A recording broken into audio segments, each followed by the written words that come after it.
Hey. How's it going? Well, Hydroid Prime is out, and my luck has been unreasonably fucked lately, so my hunts for just the relics alone have been pretty bad, let alone going for the drops themselves. So I'm kinda stuck with leathery tentacle face over here for the time being. So I guess you could say that I'm grumbling in my jealousy for those who already have sexy primed Hydroid, but to make myself feel better, I can at least say one thing. Hydroid's Rework?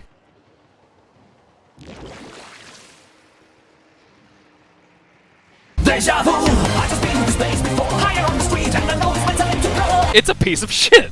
And yeah, I'm extremely late to that conclusion, but I wanted to let his rework breathe for a while, though I probably waited longer than necessary.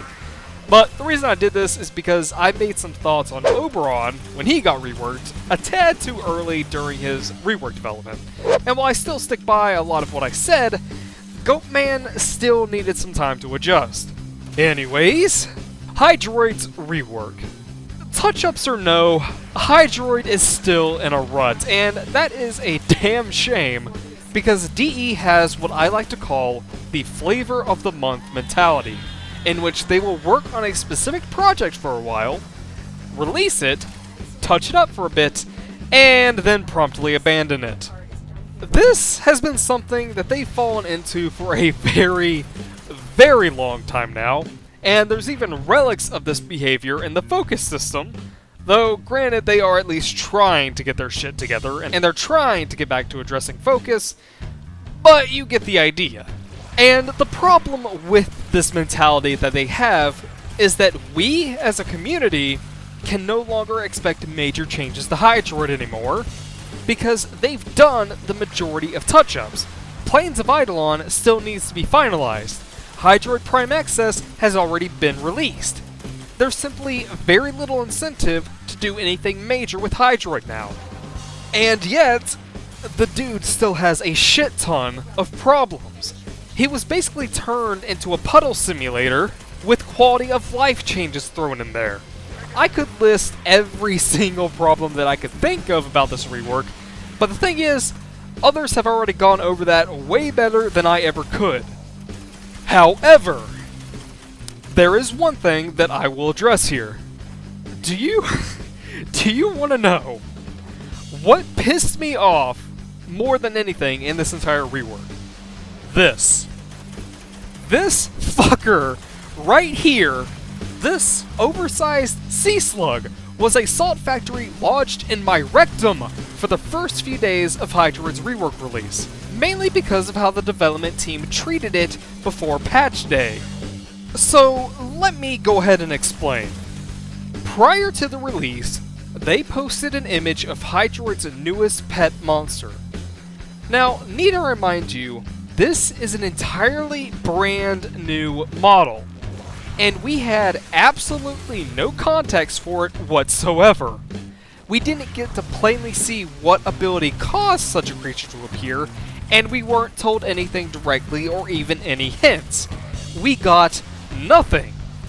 True, there are tentacles from Tentacle Swarm in the background, but because we cannot see Hydroid actively casting the ability, that could have just been for additional flair and had nothing to do with the monster.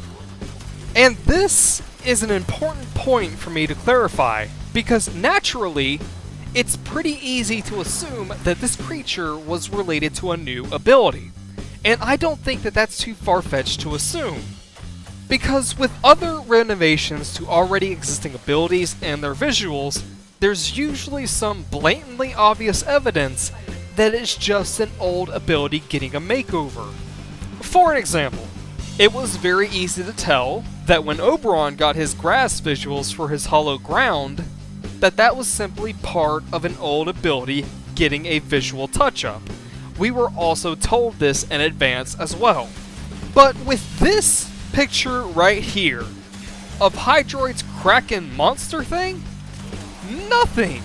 Zero context. And I think it's kinda important to remember that Hydroid's rework kinda came out of nowhere. We had no indication of what was being done with him right until they decided to release him.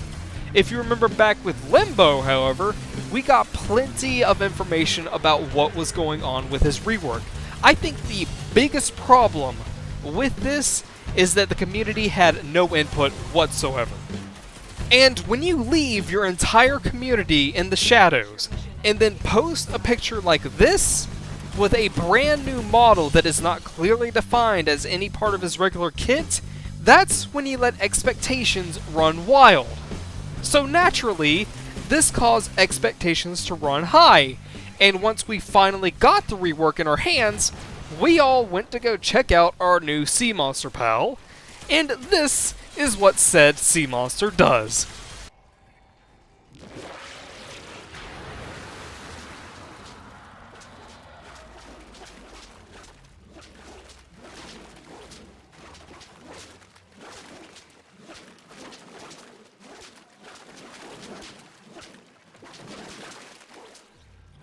That's right! Yeah, needless to say, this is probably one of the most disappointing aspects about the rework, if not the most disappointing.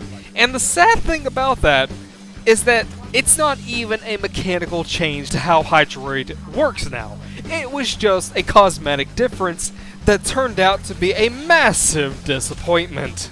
And, like I said earlier, there are plenty of issues with this rework, but others have already covered it in ways that I can no longer add on to. So, instead, let's play a game! Guess those QOLs! The game is simple. I show you the size of the patch notes, blurred of course, combined with the later hotfix changes, and it's up to you to guess what percentage of changes are QOL. After you guess, I will count how many changes are QOL and announce the official percentage. If you guess correctly, you win! Let's get started!